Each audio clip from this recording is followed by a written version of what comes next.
Greetings and salutations, everyone. My name is Andrew Kiorkof, and welcome to my YouTube channel. Today, we're talking about my top 12 quarterback rankings for the 2020 fantasy football season. And before we begin today's video, let me remind all you, rankings are subject to change, like it says above me. Today's video will be for 4-point per passing touchdown formats. And it's essential to remember that in a 4-point per passing touchdown format, the value of a rushing quarterback is extremely heightened in comparison to other passing touchdown formats. Now, specifically in this, I wanted to go ahead and set a little bit of a precedent in terms of what I consider a rushing quarterback. In my opinion, a rushing quarterback is someone who surpasses 250 rushing yards in a singular season. You may be thinking to yourself, Andrew, that doesn't seem like too many yards, but to be honest, it makes a huge difference, and I'm going to explain to you why. In just the past 3 seasons, we've seen at least 6 quarterbacks each of the last 3 seasons finish as QB1s. Just this past year in 2019, we saw that at an even heightened level, as the top 7 quarterbacks were all rushing quarterbacks, whether it's Lamar Jackson, Dak Prescott, Jameis Winston, Russell Wilson, Deshaun Watson, Kyler Murray, Josh Allen. These are all guys that surpassed 250 rushing yards and finished as the top 7 quarterbacks. Is that a coincidence? I don't think so. When we look at just how much value 250 yards gives, especially in a 4-point per passing touchdown format, many of you may think, well, it's 25 points, Andrew.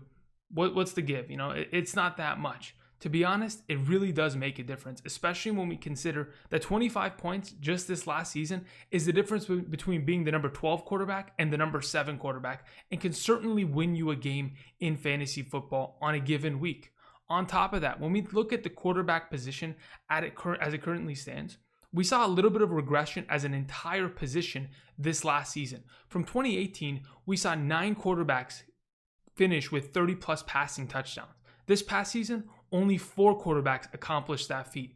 So when we talk about an extra 25 points, which in a 4-point for passing touchdown format really equals 6.125 extra passing touchdowns, we'll even it to 6, just to kind of have an even number. An extra 6 touchdowns really does make a difference in terms of points. On top of that, when we're talking about points and the value of a rushing quarterback, it's not only the fact that you're going to get these 250 rushing yards, because there's quarterbacks like Lamar Jackson, like Kyler Murray, like Deshaun Watson, that are capable of doing even more. That's just the base minimum, in my opinion, that qualifies a rushing quarterback. We've even seen guys like Patrick Mahomes, Cam Newton, who has recently been signed, Carson Wentz, all accomplish this feat and can definitely do that in 2020. Now, on top of this 25 points for the 250 rushing yard mark, there's also the rushing touchdowns that will accompany these yardage. When I looked at the last 10 years of fantasy football, the past decade of quarterbacks, I saw a lot of quarterbacks who had rushed for 250 rushing yards in a season. And on average, throughout the entire past decade, those quarterbacks have scored 3.44 rushing touchdowns in their seasons. Now, when we're just looking at averages, sure, it may not tell the entire truth, but there is a truth to this.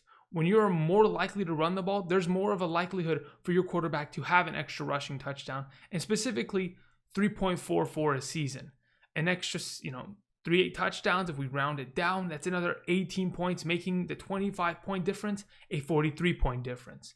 Now, when we look at quarterbacks like Lamar Jackson, like Kyler Murray, like Deshaun Watson, like Russell Wilson, who are capable of rushing for 400 plus yards, I also went back and I looked at the breakdown of this past decade of quarterbacks who have ran for over 400 yards. And those quarterbacks averaged 4.88 rushing touchdowns per that season.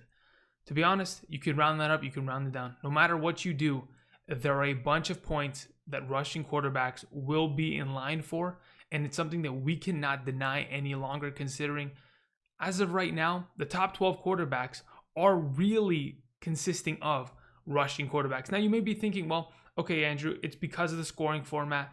The rushing quarterbacks are always going to have an advantage. But in my opinion, that's not really the case. Yes, these points are definitely making a difference. But on top of it, we've been seeing the quarterback position overall kind of level out. These rushing quarterbacks aren't just the best fantasy quarterbacks, but they're honestly the best quarterbacks in the National Football League on top of it. Sure, their work on the ground with their legs makes a huge difference, but I think their arm talent has definitely evened out over the last couple of years, and we're starting to see a far more even and balanced top 12 quarterback position with more athletic and collegiate influenced quarterbacks, and that makes a huge difference.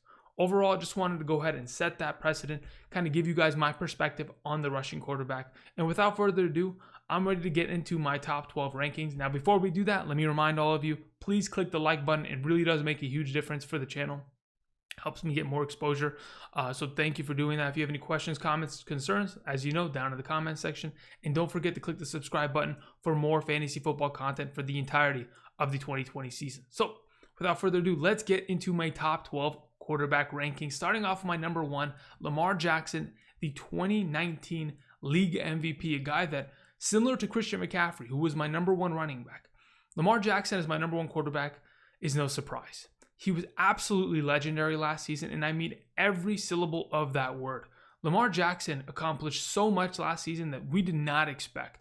We anticipated last preseason for Lamar Jackson to surpass, 1,000 rushing yards. When I talked about him last offseason, I said, Lamar Jackson, he averaged 79.4 rushing yards per game in his 7 starts as a Baltimore Raven in his rookie year. He's probably going to improve on that, and he'll probably surpass the 1,000 rushing yard mark. I didn't anticipate him to crush that mark and to, on top of it, improve as a passer at such a high level. Last season, Lamar Jackson had 3,127 passing yards, a 66% passing completion percentage, which for many is quite the surprise. 36 passing touchdowns to only 6 interceptions, a great ratio. 1,206 rushing yards, 7 rushing touchdowns, all for 421.68 fantasy points, averaging out in a 15-week basis 28.11 fantasy points per game. That's incredible.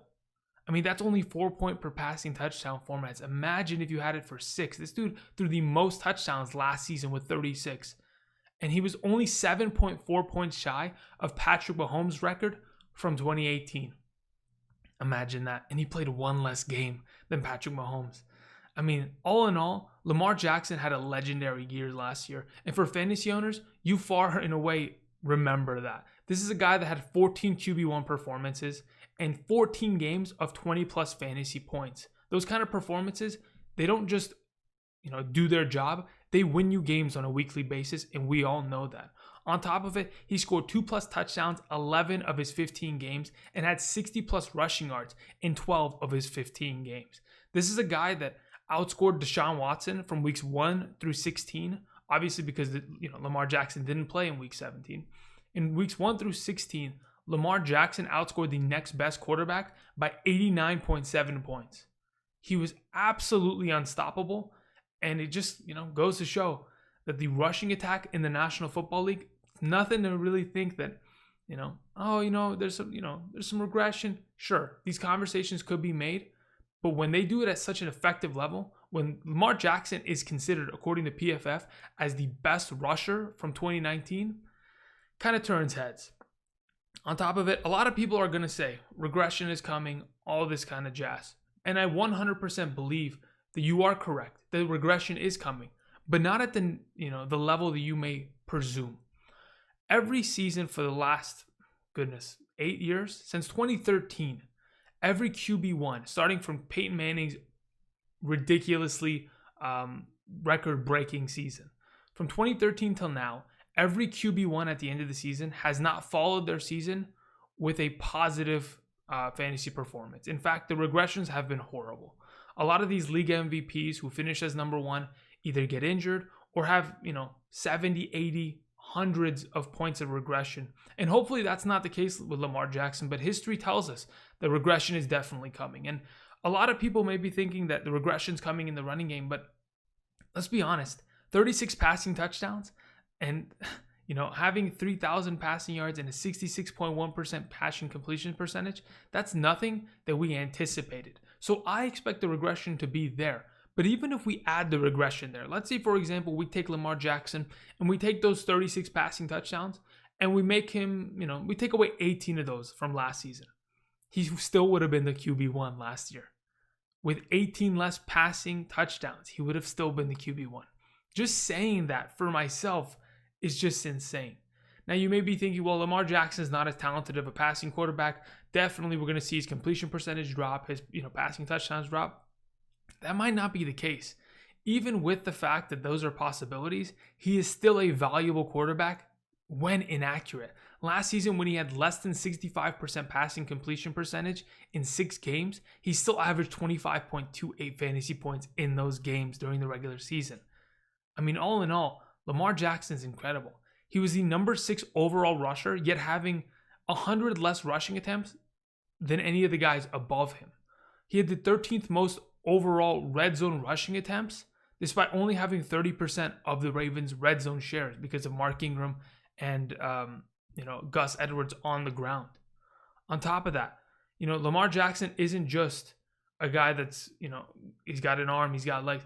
When he attacks on the ground, when they're designed runs that are allowing him to destroy defenses, it's going to open up even more. This is a bursty quarterback. He had tied Nick Chubb with the most 20-plus yard rushes last season with 11. On top of it, he had the 4th highest missed tackles forced per attempt. Just reading these are incredible. Lamar Jackson was unstoppable last season. And it wasn't pure luck. When we think about the 2 quarterbacks in National Football League history that have ran for over 1,000 yards, we think of Lamar Jackson's 2019 campaign, and we think of Michael Vick. Michael Vick in his season had 756 of his total yards off scrambles. Now, when we're talking about a scrambling quarterback, we're thinking about a broken play. We're thinking about a guy that's taking advantage of the pass rush that's not getting home. We're thinking about a guy that's letting his wide receivers pull the coverage away in order for him to scramble out. That wasn't what Lamar Jackson did last season. I went and I literally watched every single rushing attempt from Lamar Jackson last season and watched all 116 of the designed runs from the Ravens offense. And let me tell you, those 116 design runs, they led to 796 rushing yards of his 1,206. Sure, he had 400 rushing yards off 41 scrambles. That's fine. He had negative 20 rushing yards off 19 QB kneels. But as a whole, Lamar Jackson sure has the capabilities of scrambling, but doesn't rely upon it. Being able to have designed runs, Greg Roman, being able to implement such a powerful offense with the usage of fullbacks, tight ends, and multiple running backs out of the backfield, it's definitely made it extremely difficult for the entire National Football League to be able to stop Lamar Jackson. And even when they're able to stop the offense from scoring, this man will continue to score fantasy points, and that's what truly brings his value out. Anyway, Lamar Jackson is my number 1 quarterback. I love the guy. He's absolutely an incredible prospect. As of right now, I'm a little worried considering he's going pretty early in drafts. Even in a 4-point per passing 1 quarterback league, you might have to draft him in the 2nd or 3rd round, which makes it pretty difficult. But as the coming weeks go on, I'll talk about strategies on how to approach that for those of you who are looking to try to grab Lamar Jackson, similar to the hype of last year's Patrick Mahomes. We'll talk about that in the coming weeks, but either way, he's far and away my number 1. That's Lamar Jackson. Moving on to my number 2, Patrick Mahomes. Again, this is a guy that in 2018 had a similar breakout hype season as Lamar Jackson did just this past season. I mean, like I mentioned before, Patrick Mahomes had a 429.08 fantasy point year in 2018 with 50 passing touchdowns, over 5,000 passing yards, over 250 rushing yards, rushing quarterback. And he was coming into 2020 looking really good, actually. Unfortunately, he had that high ankle sprain, and then he had the dislocated knee against the Denver Broncos on Thursday Night Football. Those are things that are definitely going to cause regression, right? An injury is something we don't anticipate, but if it happens in fantasy, we have to be able to adjust. We have to be able to pick up a waiver wire guy and continue to move on. Ryan Tannehill was that answer for us last season. But regardless, Patrick Mahomes going into the 2020 fantasy football season, where do his values lie? I mean, at this point, last season, he accomplished a pretty good amount with only 13 games. In my opinion, 13 because I'm not really going to count the fact that he played against the Denver Broncos. But overall, we'll read his stats. 4,031 passing yards, 65.9% passing completion percentage, less than Lamar. 26 passing touchdowns, 5 interceptions, 218 rushing yards, 2 rushing touchdowns, all for 292.04 fantasy points, which is a 20.86 fantasy point average. Now, when we talk about what he was able to do prior to his injury, prior to the dislocated knee on Thursday Night Football, that's where Lamar Jackson and him kind of had similarities, right? Patrick Mahomes was still as fire as he was in 2018, at the beginning of 2019, prior to his injuries. From weeks 1 through 6, he averaged 23.69 fantasy points per game. And if you had kept that on scale and we had not seen an injury plague Patrick Mahomes' season, he would have finished with 379.09 fantasy points, which in all honesty would have easily finished as the number 2 quarterback. Now, let's say we don't keep those numbers. Let's say the injuries still happen, or let's say he doesn't miss any time and we count the games after his return. Patrick Mahomes still would have averaged 21.91 fantasy points, which still would have made him the number 2 overall quarterback with 350.52 points. Whichever way we try to break it, Patrick Mahomes is going to be a top 3 quarterback or even top 2 quarterback. Whether it's number 1 or 2, that's just a matter of time until we end up seeing what kind of regression or improvement we see from Patrick Mahomes. But as of right now, this is a guy that is absolutely incredible. Now, when I mentioned earlier that Patrick Mahomes, yes, he had less of a passing completion percentage than Lamar Jackson last season, we have to take into account that's not an adjusted passing completion percentage. So what that means is that's counting throwaways and spikes and bat downs and drop passes. So when we look at his adjusted completion percentage, it's really a 76.4% passing completion percentage, which is far more talented than what people give him. But at the same time, Lamar Jackson is not far off. Lamar Jackson had a 76.1% passing completion percentage at an adjusted level. So all these quarterbacks are great. It's just the extra passing attempts that kind of make it seem a little bit less.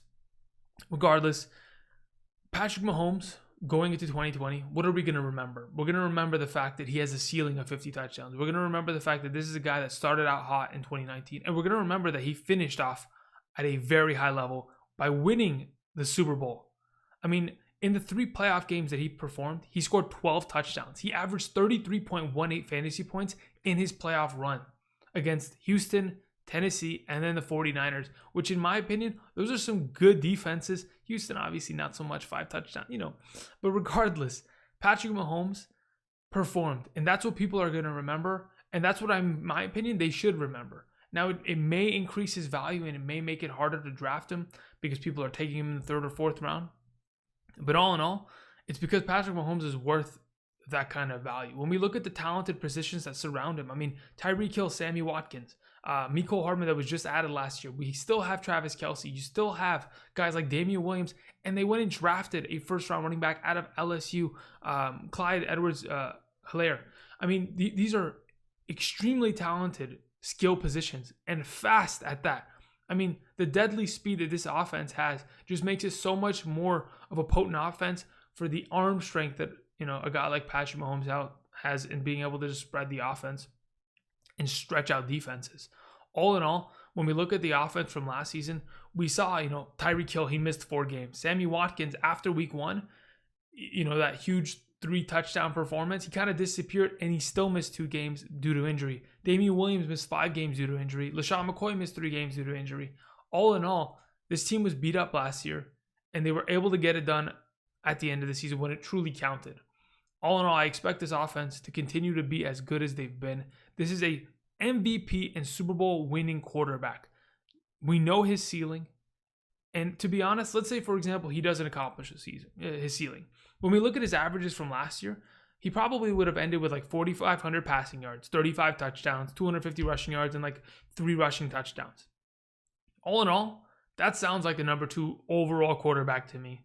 And that's why I have Patrick Mahomes there, even with, taking away a lot of his opportunity that I think that maybe he could act upon and really deliver on. But either way, that's pretty much it. Patrick Mahomes, there's not much more of an argument that needs to be made. He's only the 3rd quarterback in NFL history to throw for 50 passing touchdowns. And this guy is no joke, especially in fantasy. Moving on. Let's go ahead and talk about my number 3 quarterback, a guy that really shined last year, more than anybody could have anticipated. Considering all of the offseason distractions of Ezekiel Elliott, it really took away from Dak Prescott's fantasy value, which made him even that much more of a sweeter draft pick when you potentially could have drafted him in the 10th round. And he ended up being your team's potential MVP because of his contributions. I mean, last season, 4,902 passing yards, 65.1% completion percentage, 30 passing touchdowns, 11 interceptions, 277 rushing yards, 3 rushing touchdowns, all for 348.78 fantasy points, a 21.8 fantasy point average, and a 16-week basis. I mean, to be honest, Dak Prescott was incredible.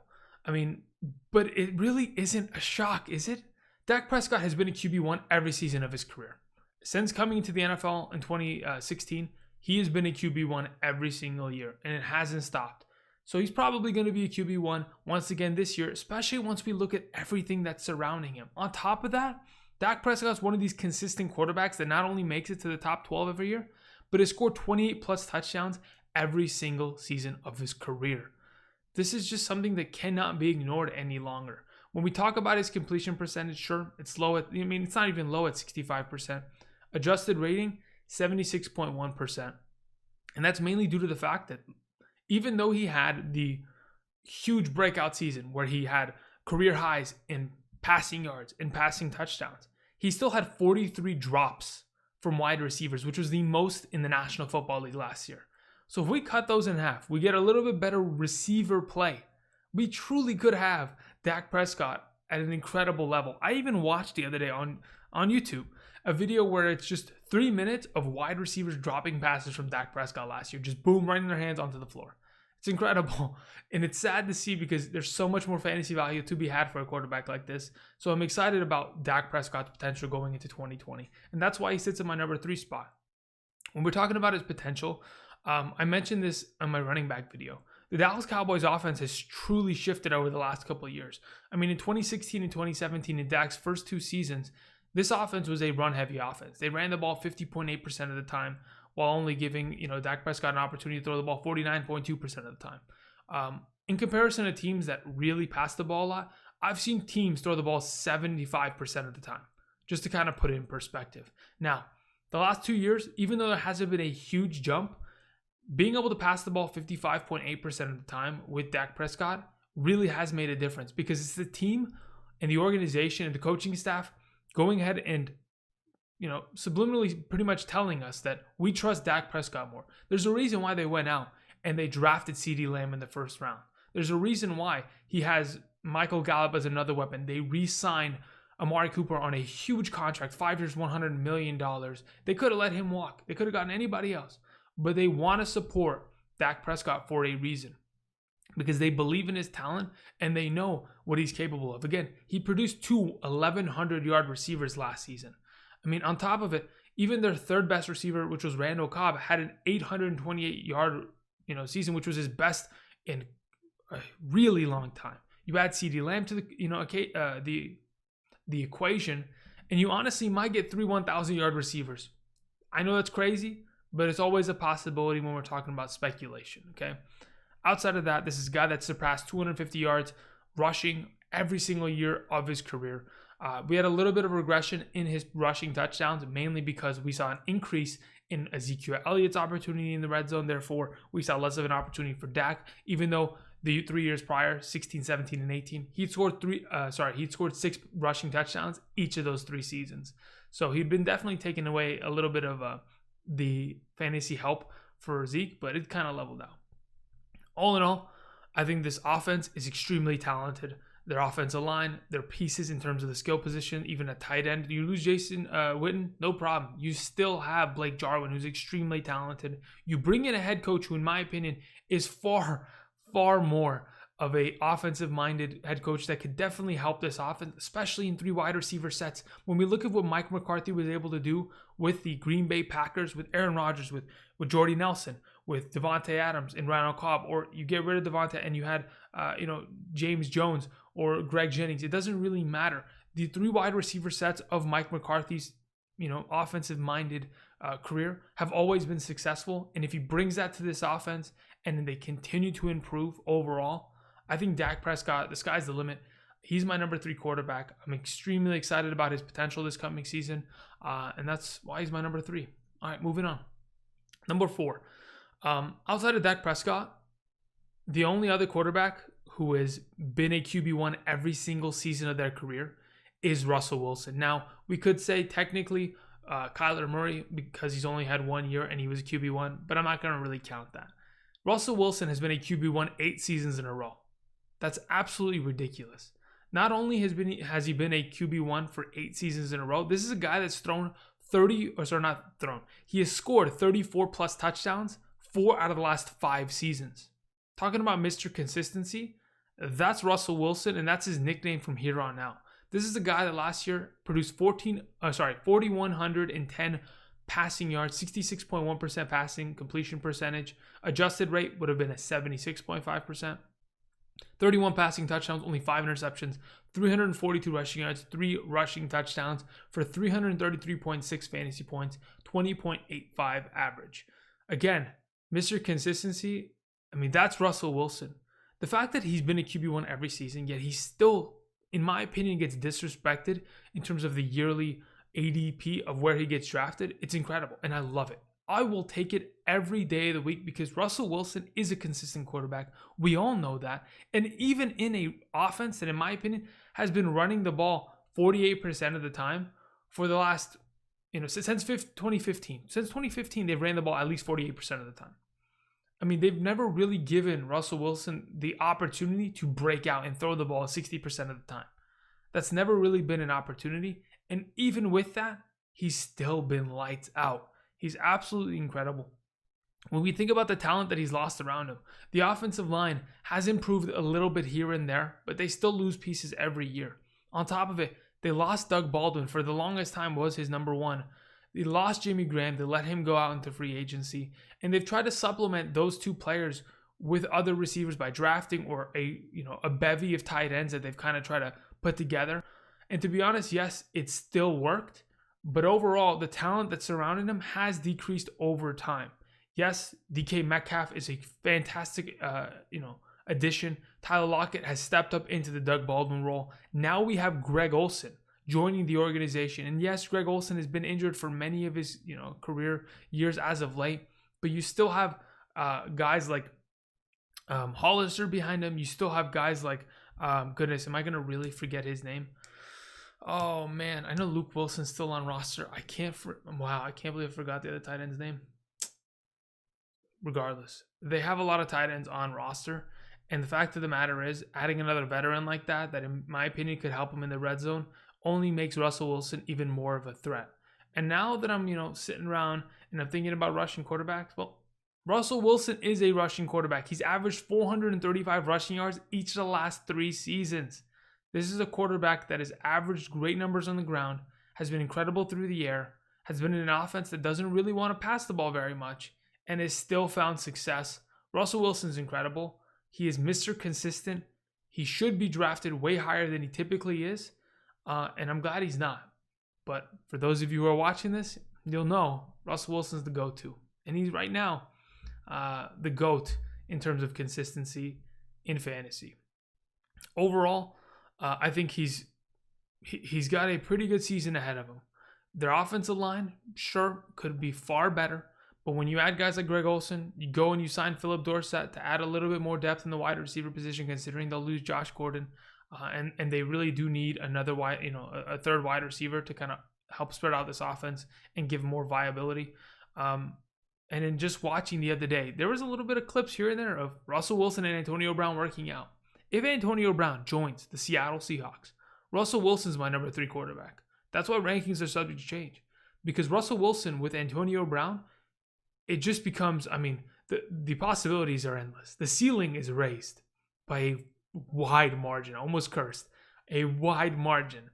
All in all, Russell Wilson's Mr. Consistency. I expect him to have another top 12 year, and I expect him to be just as good as he was last year because they're continuing to surround him with even better players. I'm excited about it. And sure, he might not have the supporting cast like a Dak Prescott has, but he still makes do with what he has, and he performs on a yearly basis. So there it is. Russell Wilson's my number 4. Moving on. Oops. Number 5. Okay, so here's my concern with Kyler Murray. I'm afraid of Kyler Murray being last year's Baker Mayfield. They're both first overall picks. They're both Oklahoma Heisman winning quarterbacks, and they both, in their sophomore seasons, got a generational talent at the wide receiver position through free agency trade. Okay? My concern is that Kyler Murray might be overhyped, but I'm going to try to tell you why he's not and why we should believe that Kyler Murray could potentially be a top 5 quarterback in fantasy this coming season. Starting off with his stats and what he was capable of producing last year. 3,722 passing yards, 64.4% passing completion percentage, through an adjusted rate was 74.4%, really good. 20 passing touchdowns, 12 interceptions, 544 rushing yards, second most in the National Football League last year, 4 rushing touchdowns, all for 297.28 fantasy points, which is a 18.58 fantasy point average on a 16-week basis. Now, during the late half of the career, the last quarter of the season, Kyler Murray, he did deal with injury. The quad injury, even through his bye week, wasn't able to really shake it off. And through the last couple of weeks, we saw a lot of Brett Hundley, right? We saw him come in the Seattle game and pretty much have to play the rest of the second half. So Kyler Murray did deal with injury last year, but was still very effective overall. Now, my concern with Kyler Murray last year was going to be, can Kyler Murray survive in the pocket? With this offensive line, which was, honestly, almost in dead last in every statistical category in 2018, they came back and they did perform better. But then again, we have a smaller quarterback in stature that's going to have to try to make plays with rushing that, with teams that want to blitz him. Plain and simple. They want to blitz him because they want to get the ball out of his hands, or they just want to abuse the offensive line of the Cardinals. Last year, unfortunately, Kyler Murray, under pressure, wasn't the greatest quarterback, had a 43% passing completion percentage, but that doesn't mean that all of a sudden, that's the defining stat. It's not. Even with a bad offensive line, he was able to produce these kind of numbers. Now, this offseason, they've gone ahead and they've improved them little by little. We've gotten a more sculpted out offensive line and more of a brick wall to protect Kyler Murray. And to be honest, I think that's going to pay dividends as the season continues. Last year, Kyler Murray's leading wide receiver was a 36-year-old legend, sure, but Larry Fitzgerald was still the number one wide receiver for the team last year, considering he played every single game. Christian Kirk did miss some time, but overall, having Larry Legend be your number one, that's just not going to cut it. So when you add a guy like DeAndre Hopkins, the entire equation changes. Last season, Kyler Murray was so effective that he completed a touchdown pass to 11 different receivers last year. This is a quarterback that, in my opinion, can do it all.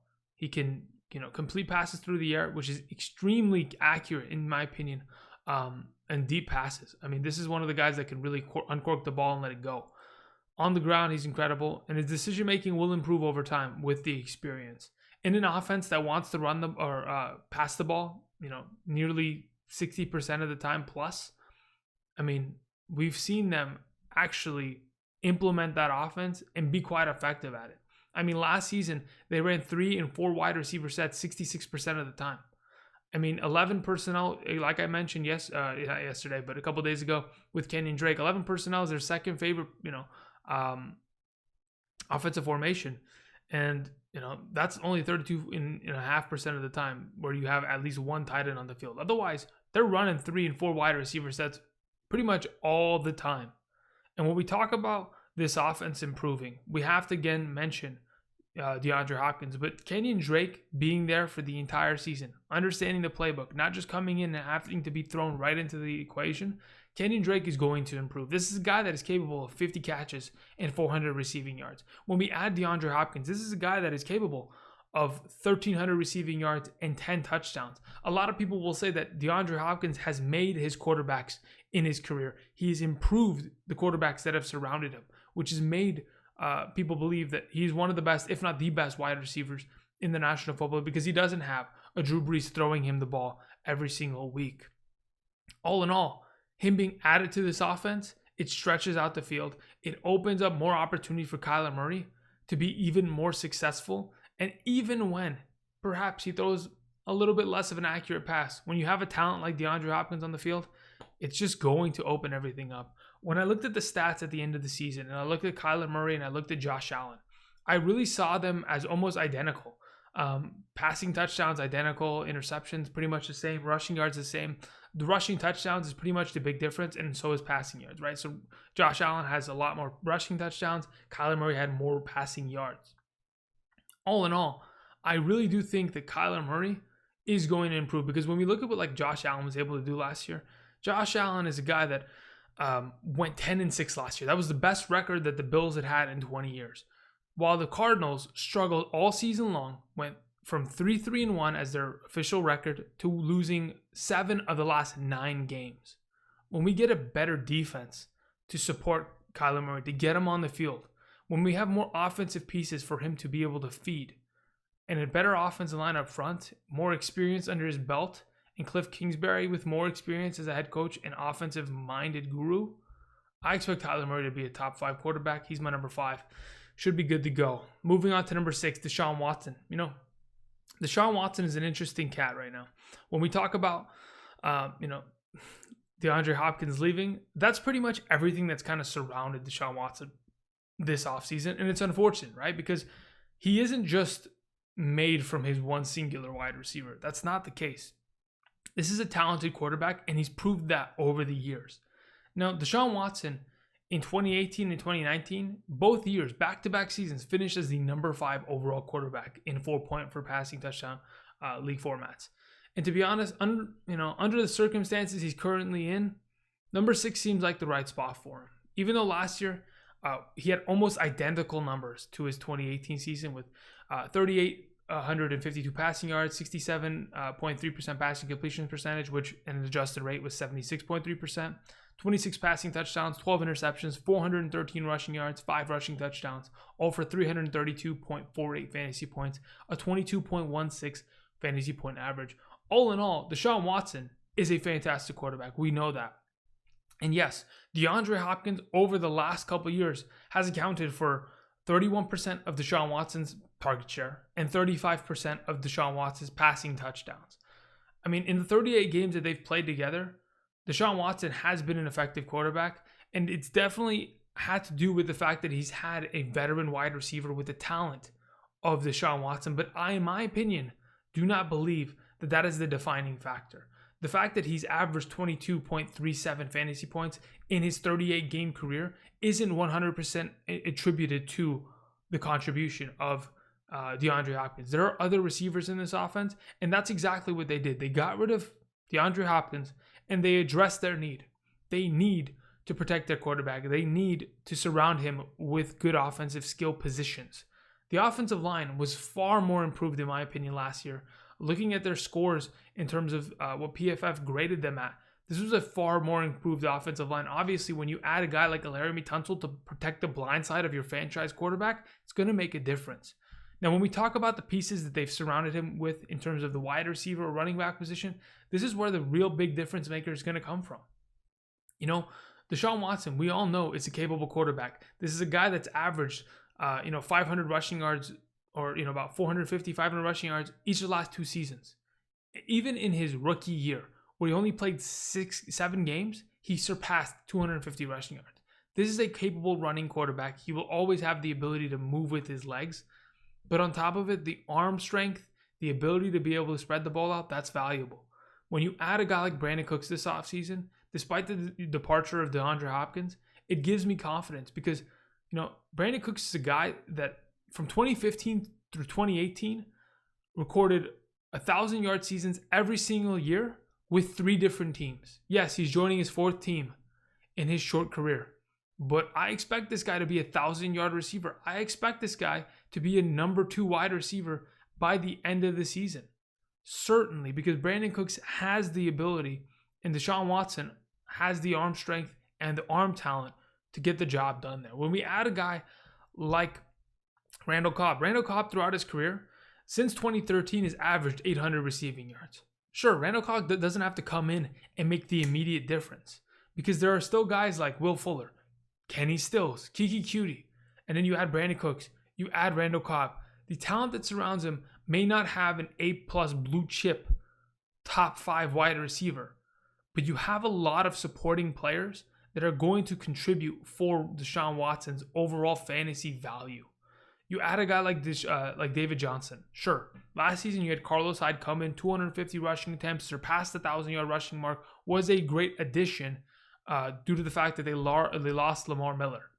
But overall, David Johnson could be this workhorse back for this team. This is a guy that could definitely touch the ball 300 times. We've definitely seen him do it before in his career. And I mean, when we go back to a couple years ago, with, what was it, 2016?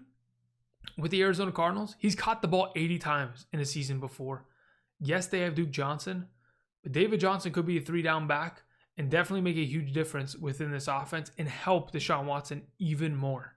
In my opinion, Deshaun Watson's talent isn't diminished with the absence of a guy like DeAndre Hopkins. Sure, overall, perhaps other quarterbacks are going to be better than him this season, but I don't expect to see a lot of regression here as he's been pretty consistent throughout his career thus far. So as of right now, Deshaun Watson, he sits at my number 6. Moving on, number 7. I love to focus on rushing quarterbacks, and the top 6 have been rushing quarterbacks, but now we got to talk about guys that have just been consistent regardless of the ability to throw the ball or run the ball. Drew Brees comes to mind far and away because Drew Brees has been incredible. Last season, I'm not going to really count the Rams game. In the Rams game, he, fractured his thumb, was out for, I want to say 85% of the game. I even went to that game. It was unfortunate, right? Because I wanted to see some competition. But regardless, last season he produced 2,941 passing yards at a 74.3% passing completion percentage. That's not the adjusted rate. The adjusted rate would have been 82.9% passing completion percentage, 27 passing touchdowns, 3 interceptions thrown, 1 rushing touchdown in 10 fantasy games. 10 games. He threw 27 touchdowns. He scored 28 touchdowns in 10 games. All for 228.24 fantasy points, which is a 22.82 fantasy point average, which when we look at the entire National Football League last year, he had the second highest fantasy point per game average, only behind Lamar Jackson. Just to kind of put that in perspective. Drew Brees has been Mr. Consistency. Yes, I called Mr. Consistency, the nickname for Russell Wilson. Well, Drew Brees has done that over his career.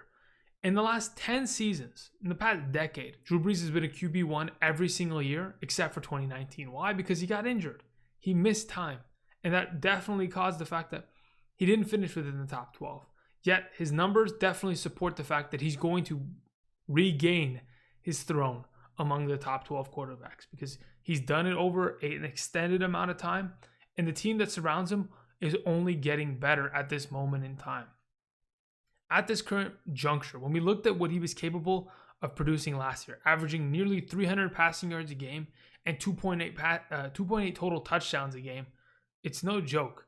I mean, they're surrounding Drew Brees with some of the best talent the NFL potentially has. You have Michael Thomas, who's absolutely incredible, who's really stepped into his own. You're adding Emmanuel Sanders into this offense, who finally gives Drew Brees a number 2 wide receiver that's not 35 years old and aging like a Ted Ginn or an inexperienced Traquan Smith. You're adding Emmanuel Sanders. Yes, he's been injured throughout the last couple of years, but he has been one of the more consistent wide receivers of the past decade, all in all. You still have Jared Cook, who is a red zone threat and a 6'8" monster across the middle of the field. You have Alvin Kamara, you have Latavius Murray out of the backfield, who are both capable receiving backs. And you also have Taysom Hill, who will run around the field, be the Swiss Army knife of the offense, and just be incredible. On top of it, this offensive line, like I mentioned many times, their right and left tackle combo is the best in the National Football League. They did not give up a single sack throughout the regular season. They're continuing to improve offensive line in front of them by drafting in the first round, centers and guards.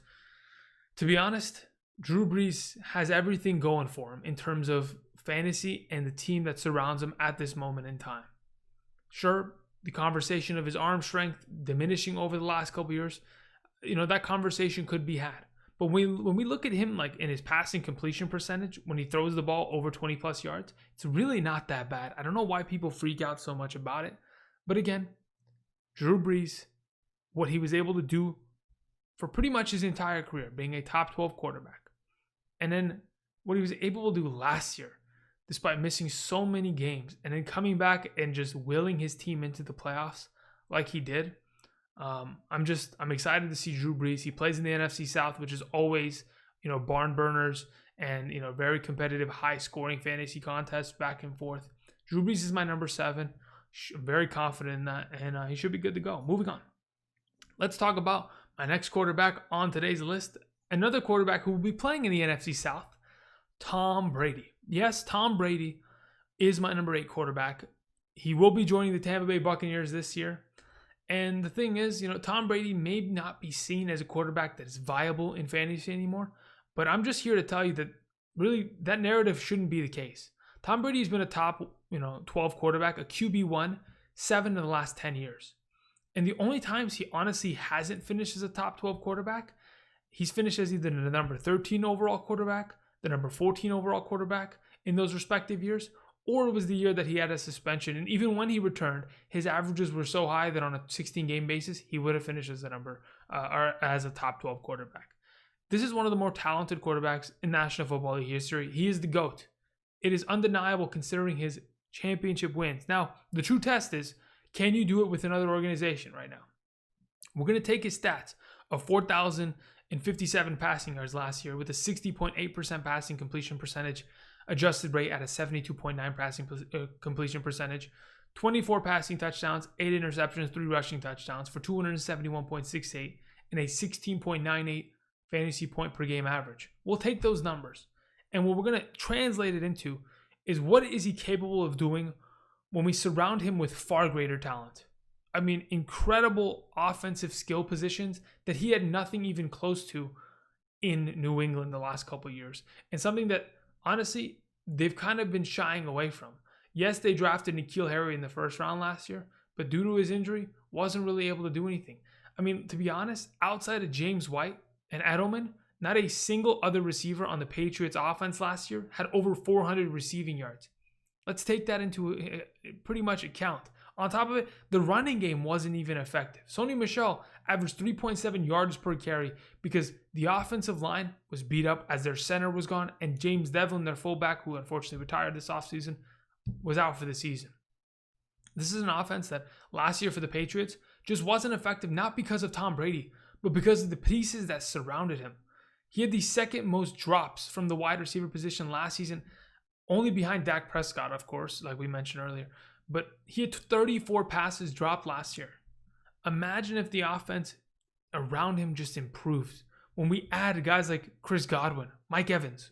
Mike Evans has been a 1,000-yard receiver every season of his career. When we had wide receivers like that, and then go ahead and add talent like O.J. Howard, Cameron Brate, Gronkowski, healthy, coming out of retirement, Ronald Jones, the rookie Keyshawn Vaughn that just got drafted. We are adding and pretty much building one of the most valuable offenses in terms of fantasy in the National Football League going into 2020. On top of it, let's not forget, this is an extremely talented offensive line. In fact, they're a top 7 offensive line at very worst in the National Football League. And what did they do this offseason? They spent their first round pick on an offensive lineman. Christian Wirfs is a very talented, athletic offensive tackle who is going to be protecting Tom Brady. This offense, it's not even an experiment. I was going to say this entire experiment. It's been done before. Quarterbacks that have been franchise guys have left their team and gone on to do great things in other organizations. Just think about Peyton Manning. This is pretty much the Peyton Manning deal. We have a legendary quarterback leaving the franchise he's most synonymous with to go and try to capture another championship elsewhere. I think Tom Brady's on the right path. I think the offense that surrounds him is extremely valuable. Last season, he finished as QB number 12 with, in my opinion, decent stats, 27 total touchdowns. You can definitely improve upon that, especially considering the fact that you've got far more talent. I think that number jumps, and that's why I have Tom Brady at number 8. Either way, he is my number 8. Let's go ahead and move on to number 9. We have here Josh Allen. Now, Josh Allen, again, one of the more talented quarterbacks in the National Football League, and we've talked about him for quite some time here. So let's go ahead and just zip right through it. Josh Allen, in my opinion, is a poor man's Lamar Jackson. If you are looking for a quarterback who can do just about everything Lamar Jackson can do, but at a lesser rate, this is the discounted option for you. Last season, he had 3,084 passing yards, 58.8% passing completion percentage, again with the adjusted rate. Not as bad as it jumps to 71.7%. 20 passing touchdowns, 9 interceptions, 510 rushing yards. He's averaged 550 in the past 2 years. 9 rushing touchdowns in the last 2 years. Again, he has had 17 rushing touchdowns. Pretty incredible considering that's the same that Saquon Barkley's had. Overall, last season, he had 297.54 fantasy points for a 19.83 average. Now, here's the thing. This is a pretty interesting quarterback because as much as people dump on Josh Allen for not being a good quarterback and not being the future of this organization, he gets it done in fantasy. Pure and simple. He's not a flashy quarterback. Honestly, he really isn't a flashy quarterback. Sure, maybe his rushing stats and the rushing ability in the red zone kind of jumps his value there. But overall, he really hasn't done anything statistically to wow anybody in the passing game. This is a guy that last season had 6 games of less than 200 passing yards. He's never surpassed 300 passing yards in a single game of his career. Yet, in the last 21 games, since returning from Tommy John surgery in 2018, he's averaged 21.32 fantasy points per game. Overall, sure, it may not be pretty, but the results are there at the end of the day. And when you surround this guy with potentially an even better offense as the years progress, you surrounded him with John Brown and then Cole Beasley last year. Those are both successes. You still have Dawson Knox on roster. You have Devin Singletary, who won't have to fight with Frank Gore for touches, but in fact, Zach Moss, who is a very young and talented rookie running back coming in. And then you add Stephon Diggs to this entire experiment with a pretty solid offensive line overall. Josh Allen is in a very, very comfortable position, and that's why he sits at number 9, because despite all the negatives that go against Josh Allen, sure, he may not be a flashy quarterback. He only produced 7 QB1 performances. Sure, he's not going to produce that 27-point fantasy point game, but what he's going to do is he's going to be consistent. He's going to, week in and week out, always produce. Last season, in 12 games, he produced 17-plus fantasy points. He is going to consistently be there. And in my opinion, as the weeks go on, he will continue to produce at a level where he gets you W's. Purely because some of these other quarterbacks, they'll show up with a 10-point week, like Aaron Rodgers did a lot last season, and they're going to hurt you. Obviously, the rushing total and the rushing yards and the rushing touchdowns make a huge difference. Again, last season, this is a guy that scored, 9 rushing touchdowns? Sure. That's because in the red zone, he had 21 rushing attempts that led to those 9 rushing touchdowns. And from the 5-yard line and in, he had 5 rushes for 5 touchdowns. Designed runs, in fact. On top of it, in 2018, similar numbers. In the red zone, 17 rushing attempts total for 7 touchdowns. From the 5-yard line and in, 5 rushes for 3 rushing touchdowns. It's going to be there. It's always going to stay consistent, in my opinion, because that's just what this offense is kind of built around. We might see some regression in the total touchdowns on the ground, but overall, the experiment is working. As much as I hate to say it at times, Josh Allen is a great fantasy quarterback despite not being the best regular quarterback. Doesn't really matter because what we're doing is playing fantasy. Moving on. Let's talk about my number 10, Carson Wentz. All right, Carson Wentz. I'm very passionate about this subject because a lot of people like Josh Allen will dump on Carson Wentz. He's not a great quarterback, or this is this, narrative, injury, blah. I don't want to hear that. Last season, he did something that no other quarterback, in my opinion, could potentially accomplish. He had 4,039 passing yards, 63.9% passing completion percentage. When we adjusted, it went up 10% to 73.9. 27 passing touchdowns, 7 interceptions, 243 rushing yards, almost there for that 250 mark. 1 rushing touchdown, all for 282.86 fantasy points. It's a 17.68 fantasy point average. Overall, this is a guy that, in my opinion, is one of the more talented quarterbacks in the National Football League, despite what he's been surrounded with. Last year, he did not have a single wide receiver surpass 500 receiving yards. Why? Because they were all injured. Alshon Jeffrey missed a huge chunk of time. Outside of week 1, Deshaun Jackson disappeared. His leading receivers were 2 tight ends. You had Zach Ertz, then you had Dallas Goedert, and then you had a culmination of wide receivers and running backs who had the same amount of yards. Sure, they're going to try to improve the surrounding receiving core. They drafted Jalen Reagor. They still have Greg Ward, who was decent in the late half of last season. Marquise Goodwin is added to the roster. J.J. Arcega-Whiteside is still there. You have a talented core of wide receivers. You have 2 of the more talented tight ends, especially in an offense that loves to use 12 personnel with 1 running back, 2 tight ends. Carson Wentz accomplished a lot last year with very little surrounding him. When you have an entirely healthy offense that surrounds him, potentially we could see Carson Wentz even improve from last year's statistics. My only concern, and the reason why I have him at 10 and not any higher, is the losses at offensive line, like I mentioned with Miles Sanders. Losing Jason Peters, your left tackle, is going to make a difference. I understand Andre Dillard was the first round pick in 2019, but he might not just be as good as Jason Peters. That just might be the fact. You lose a guard like Brandon Brooks, and then Vitae in the free agency, Brandon Brooks to Achilles injury. These are things that could definitely affect Carson Wentz. And considering, sure, when he was under pressure last season, he was the third best quarterback in terms of completion percentage. Okay, you take a couple pieces of the offensive line out, you pressure him a little bit, he's still great under pressure. I don't know if that 100% speaks to Carson Wentz having an even better season. I think Carson Wentz produces potentially an identical season. 27 touchdowns, one rushing touchdown, 250 rushing yards, 4,000 passing yards, 7 interceptions. This seems like Carson Wentz numbers, and that's where I'm comfortable having him, and that's why I have him at number 10 and not any higher. So Carson Wentz should be good to go. He's got a healthy team around him. If Miles Sanders, Boston Scott as two really good receiving backs into the equation, he's surrounded by great talent. As long as they stay healthy, they should be good to go. He's got to stay healthy too, otherwise Jalen Hurts is coming. Moving on to my number 11. I've wanted to talk about Cam Newton for quite some time now. I finally get to do so.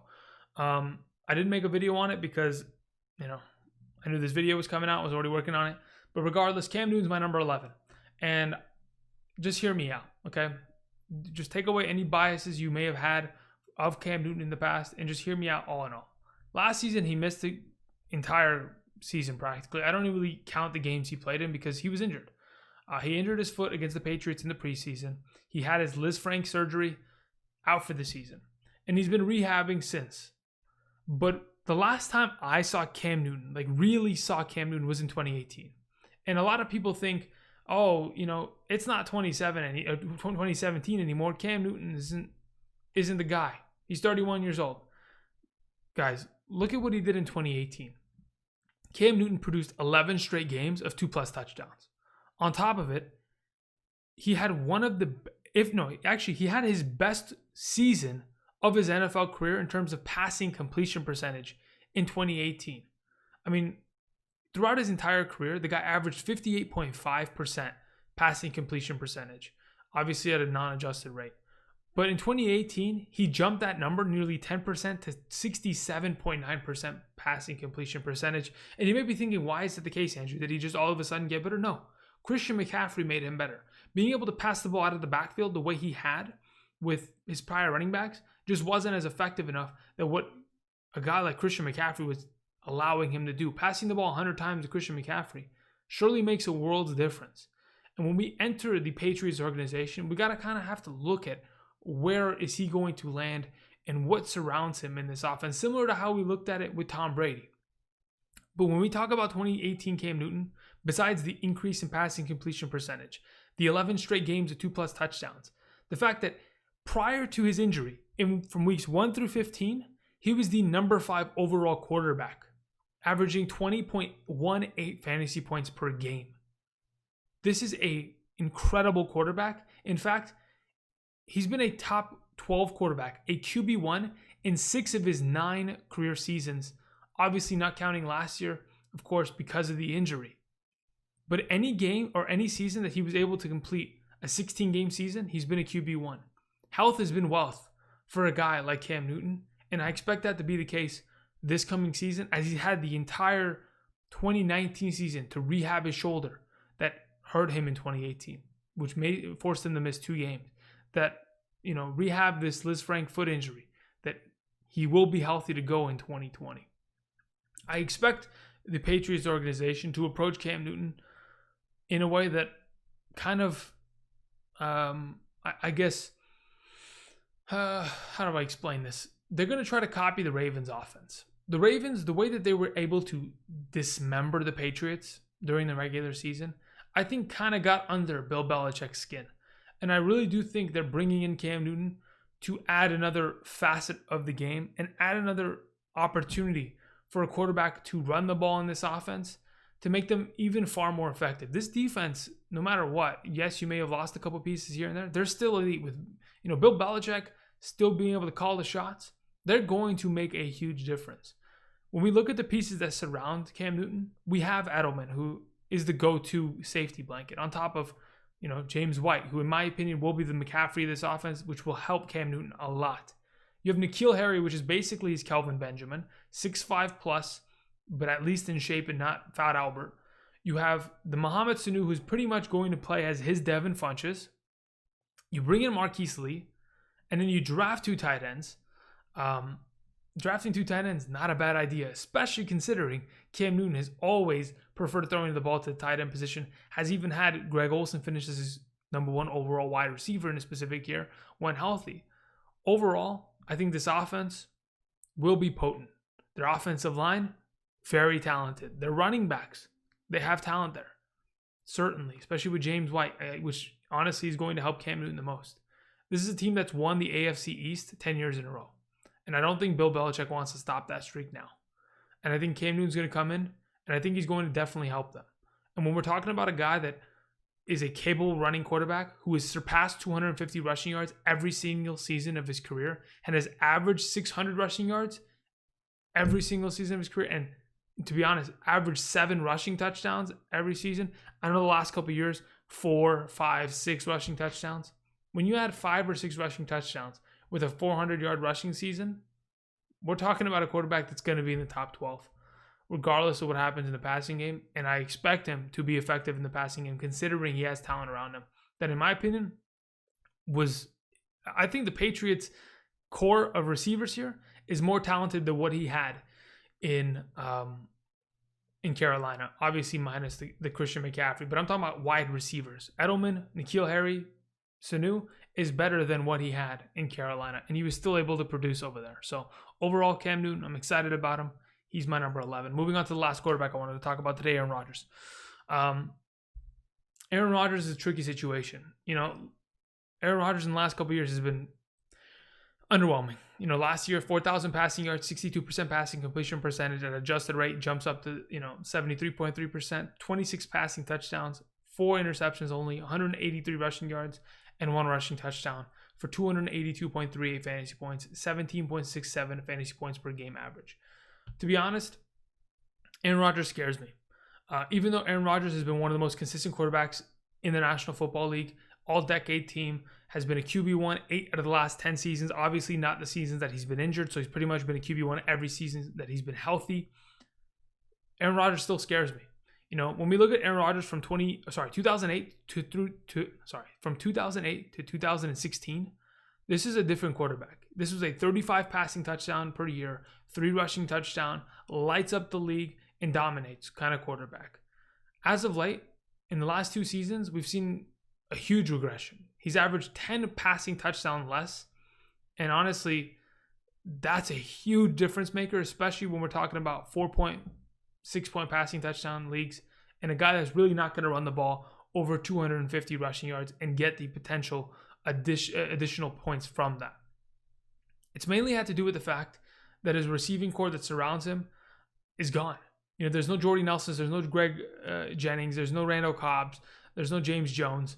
Devontae Adams last year was injured, but Devontae Adams has been the only solid wide receiver, a guy that has had 10 plus touchdowns 3 out of the last 4 years. Could have potentially done it last year if he didn't miss those 4 games due to turf toe.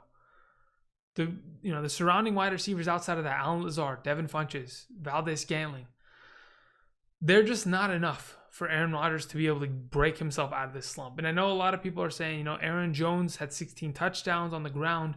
That number is going to transition to Aaron Rodgers throwing more passing touchdowns. I hope so. I hope that's the case, because I want to see a successful Aaron Rodgers. I want to see him with this top 6 offensive line and, being one of the best quarterbacks in the National Football League, be able to dominate. I want to see him be able to come out here and, because of the fact that they drafted Jordan Love, tear the league apart and dominate because of how angry he is that the organization didn't draft him another wide receiver to help him out.